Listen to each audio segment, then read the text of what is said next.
Man ar prisimeni pats rungtynės, kai Vilniui pavyko tai pakankamai užtikrintai laimėti? Nu, nežinau, dabar reikia prisiminti, kada čia taip buvo. Vis tiek prie gale buvo tokia įtampa padarė dar, bet kontroliavom varžybas neblogai šitą. O man tai kodėl sustojot nuo 3 kėlinio iki 4?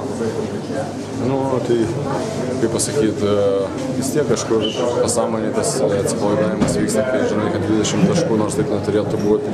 O vis dėlto Rytas irgi gera komanda, geri žaidėjai ir jie, kaip pasakyti, negali žaisti visų varžybų, taip banguoti. Ir tuo metu turėjo gerą atkarpą, pradėjo kibiau gintis, tas mūsų šiek tiek išmušė iš vėžių.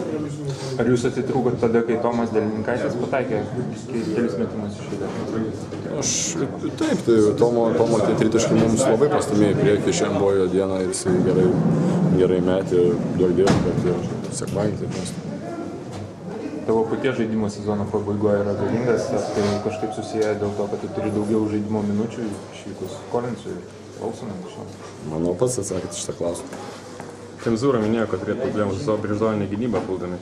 Tikėjotės kažko tokio iš vilniečių? Šiaip jo, strigom mes prieš tą aikštę, bet kaip pasakyti, paskui radom sprendimų prieš ją ir nebejoju, kad reikės analizuoti video, kad trečiose varžybose jie bandys vėl to pasinaudoti, mums reikia surasti vaistų prieš tą jų gynybą. Pats atlikai 11 rezultatų. Ne kiekvieną dieną tai džiaugiuosi. Ne kiekvieną džiaugiuosi. Komandos draugučių turbūt.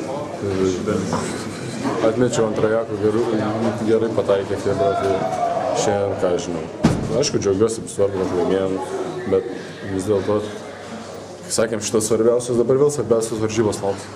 Man tai kaip privertė Tieftoką pagaliau dėti? Nežinau.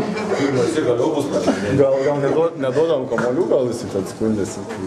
Tai dabar biškį davėm. Dar senukas gali pašaukti, vadinasi.